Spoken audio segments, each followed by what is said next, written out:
Modern society operates on a silent equation. Your worth is equal to your output. We measure the value of a life by independence, economic productivity, and what a person can actively do. But that equation breaks down when severe cognitive decline takes hold. A brain affected by dementia begins to fold time, erase memories, and slowly strip away the ability to function in a linear world.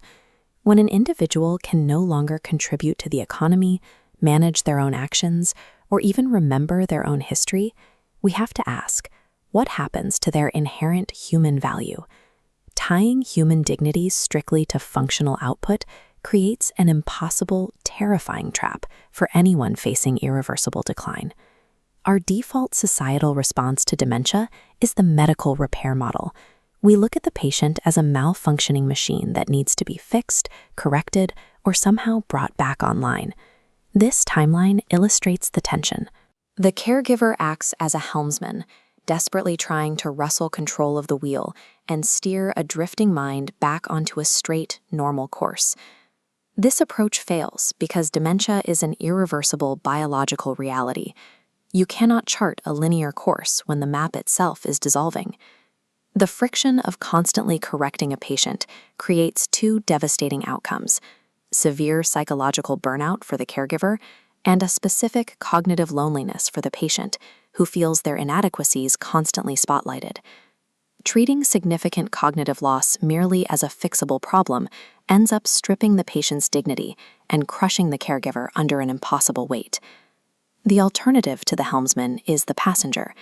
This is a caregiver who stops fighting the chaotic current and simply sits alongside the patient in their shifting, unpredictable reality. Releasing the wheel requires a philosophical leap. We move away from doing, the need to fix and control, and turn our focus entirely toward being, the simple act of existing and experiencing. Existentialist thinkers like Martin Heidegger defined human existence as having intrinsic weight. For him, mere presence is the foundation of identity. Simply being is enough. Gabriel Marcel built on this, arguing that true human connection doesn't happen when we complete shared tasks, but when we exist together in shared presence. Viewed through this lens, the true essence of humanity easily survives cognitive decline. It survives because that essence is rooted entirely in existence, not capability. In modern bioethics, this philosophical leap takes practical shape through Tom Kitwood's theory of person-centered care. Watch how this diagram redefines personhood. Kitwood peels away social identity, career, and logic. As these fade, a core of pure awareness remains. This exposes the disability paradox. Those losing cognitive complexity often demonstrate a purer, more direct capacity for love and connection. A patient's subjective sense of time and space might defy linear rationality, yet their sheer presence continues to project undeniable meaning onto their environment.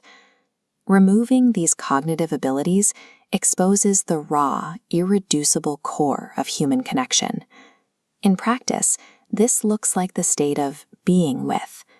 Caregiving shifts from a one-way repair job into a two-way emotional companionship.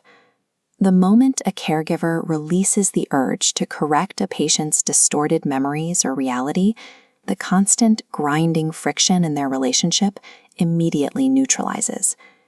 This shift doesn't remove the physical labor or the logistical weight of care, but it changes the nature of the burden.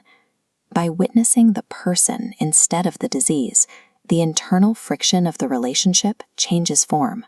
Abandoning the quest to fix someone is the exact mechanism that restores the patient's dignity and brings the caregiver peace. This dynamic teaches a broader lesson. Absolute vulnerability is usually feared in modern society, but it is actually a vital mechanism for human bonding. The harsh transition into disability forces both the patient and the caregiver to drop the heavy defensive armor of independence that everyday life demands. Dementia acts as a mirror, exposing the deep flaws in our productivity-obsessed culture. It shows us exactly what we lose when we measure human lives like factory machines. True human dignity is inherent. It is completely unconditional and perfectly divorced from our ability to produce wealth, retain memories, or act out tasks. Our ultimate value is not found in fierce, isolated independence. It lives in our inescapable interdependence, proving that simply being here, with each other, is entirely enough.